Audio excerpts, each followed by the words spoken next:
everyone, welcome back to Civil Builders. I am Engineer Arsalan. Today I'm going to show you how you can create an EPS. Let's jump right in. So first thing first, what is an EPS? It is basically a top level hierarchy for your projects, like departments, region, and project categories.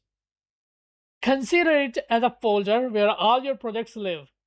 If you are working in a company with multiple projects, road, building, warehouses, EPS keep everything structured and easy to manage.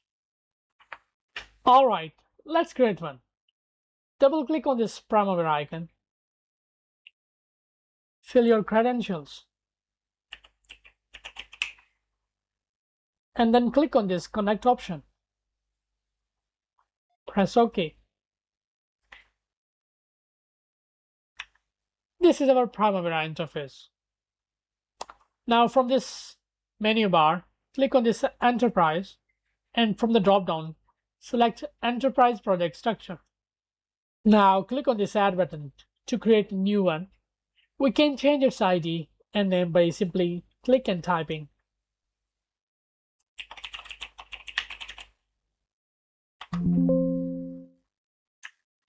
In order to add new branches, repeat the same steps. Click on this Add button. We can also rename it from the bottom bars.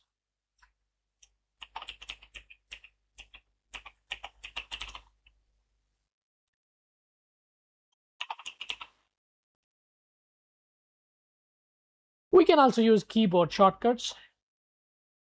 Press Insert key on the keyboard.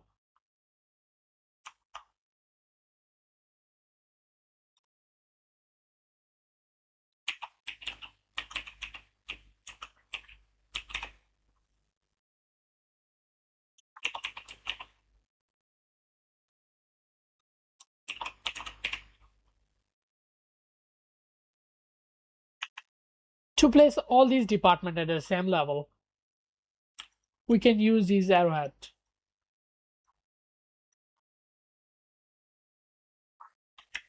To add sub-branches to these departments, select the construction and press Add.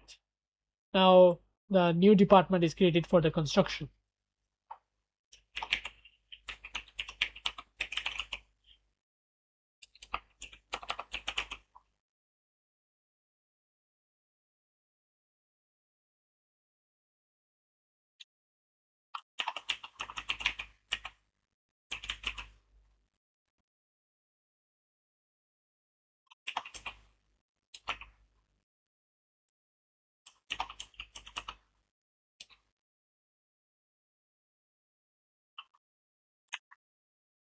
From these three dots, we can add the responsible manager as well. And press Close. That's it. Your EPS is created. Thanks for watching this video. Make sure to like, share, and subscribe. See you in the next video.